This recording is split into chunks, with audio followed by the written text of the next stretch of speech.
As far as the draft philosophy in Seattle, we've historically picked, mid 20s, late 20s over the last 10 years. And when you look at the draft, when you build the board, there's a certain level of player that stops about 16, 17, or 18. So once we're picking at 25, we know we're not going to get those, what we consider players that are going to come in, be impact players. We don't see a big difference between 25 and 40 at that point. So we can move back, acquire picks, and still get the same caliber of player that fits our team. This year it's going to be a little bit different. We're picking at 8 this year, and so we're in that mix of players. So that gives us the opportunity. We can move up, we can move back.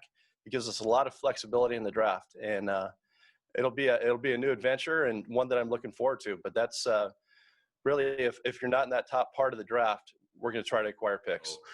What are the clear separators for you when it comes to those blue chip type players in the top 10, top 15? The guys that can come in and immediately start for you, make an impact, whether it's a defensive line, left tackle. Those are players that you see coming in, contributing year one.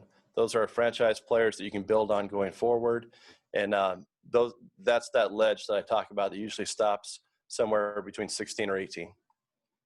And so obviously, it's like anything else in life, the more players you draft, the more rate you're going to hit on. And so, we went into last year's draft hoping to acquire picks. I think we went in with 8 because we had traded Kyle Allen for that 5th and used that 5th to go get Chin, which to me is a great move. But, I think the way you look at it is you see where you're sitting, you see, who's there, you see if there's someone you're really convicted on, you see how many people else are there, then you see how far you're willing to move back.